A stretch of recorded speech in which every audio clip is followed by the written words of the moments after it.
Home of cricket মিরপুরে দক্ষিণ আফ্রিকার 4 সদস্যের প্রতিনিধি দল 16 অক্টোবর 2 টেস্ট খেলতে বাংলাদেশে আসবে দক্ষিণ আফ্রিকা। এজন্য নিরাপত্তা ব্যবস্থা পরিদর্শন করতে এসেছেন ওরা। সেই সাথে নিজেদের ফোনটা বের করে ভিডিও করে রাখছেন। রবিবার চট্টগ্রাম জহুর আহমেদ চৌধুরী স্টেডিয়াম পরিদর্শনের পর সোমবার সকাল সকাল ওরা এসেছেন মিরপুরের হোম অব ক্রিকেটে। মিরপুরের মাঠ, জিম, একাডেমি মাঠ, ড্রেসিং রুম আর গ্যালারি সবই দেখলেন ঘুরে ঘুরে। ক্রিকেট দক্ষিণ আফ্রিকার ক্রিকেট অপারেশনস ম্যানেজার, দক্ষিণ আফ্রিকা দলের সিকিউরিটি ম্যানেজার, নিরাপত্তা পরামর্শক ও দক্ষিণ আফ্রিকার ক্রিকেটারদের সংগঠনের প্রতিনিধি মিলিয়ে সব মিলিয়ে 4 সদস্যের প্রতিনিধি দল। ওদের সবটা ঘুরে ঘুরে দেখাচ্ছেন ক্রিকেট অপারেশনসের ম্যানেজার শাহরিয়ার নাফিস। দুদিন থেকেই মিরপুরে চলছে সামরিক বাহিনীর মহড়া। রবিবার তো সেনাবাহিনীর বিশেষ মহড়ার পর মাঠে নেমেছিল হেলিকপ্টারও।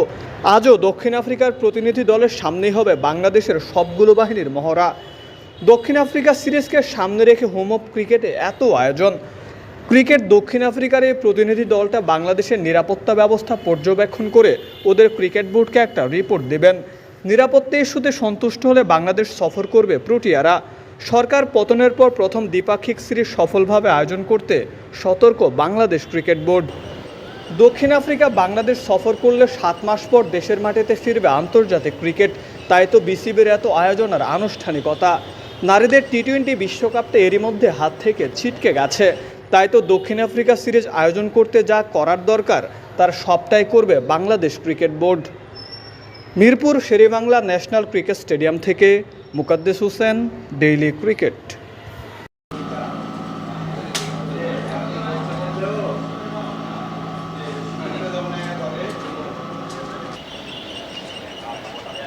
And we've got indoor as well. That's other side. You want to use our